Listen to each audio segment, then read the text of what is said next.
તો નમસ્કાર મિત્રો, બધા કેમ છો? બધા મજામાં છો? અત્યારે હું ઘોણા ગામમાં જઈ રહ્યો છું. ત્યાં માતા પિતા વગરનો બાળક છે ને આ બાળકની મારી ત્રીજી મુલાકાત છે. તો વિડીયોમાં બની રહેજો જેથી કરીને તમે બાળકની મુલાકાત કરાવું. બાળક કઈ હાલતમાં ગુજરાન ચલાવી રહ્યો છે. તો મિત્રો આપણે ઘોણા ગામમાં પહોંચી ગયા છે. તો ટૂંક જ સમયમાં આપણે બાળકોના ઘરે પહોંચીશું. તો આપણી યુટ્યુબ ચેનલ પર નવા હોય સબસ્ક્રાઈબ કરી દેજો જેથી કરીને તમને સેવાના વિડીયો દરરોજ જોવા મળે. તો જય માતાજી, વિડીયોમાં બની રહેજો જેથી કરીને તમને બાળકોના હાલત બતાવું કઈ હાલતમાં ગુજરાન ચલાવી રહ્યા છે.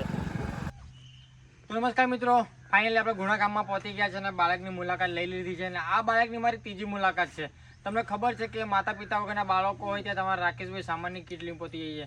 તો અત્યારે બાળક તો સ્કૂલ ગયું હતું, આપણે મારા પરમ મિત્રને મેં લેવા મોકલ્યો, ફાઇનલ બાળક ઘરે આવી ગયું છે.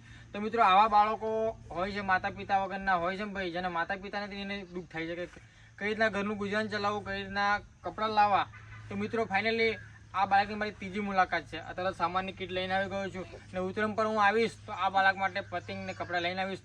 તો આશા રાખું છું કે આ વિડીયો જેલો બનાવો શેર કરજો અને તમારા રાકેશભાઈને સપોર્ટ કરતા રહેજો જેથી કરીને તમારા રાકેશભાઈ આવનારા સમયમાં સારી સેવા કરી શકે.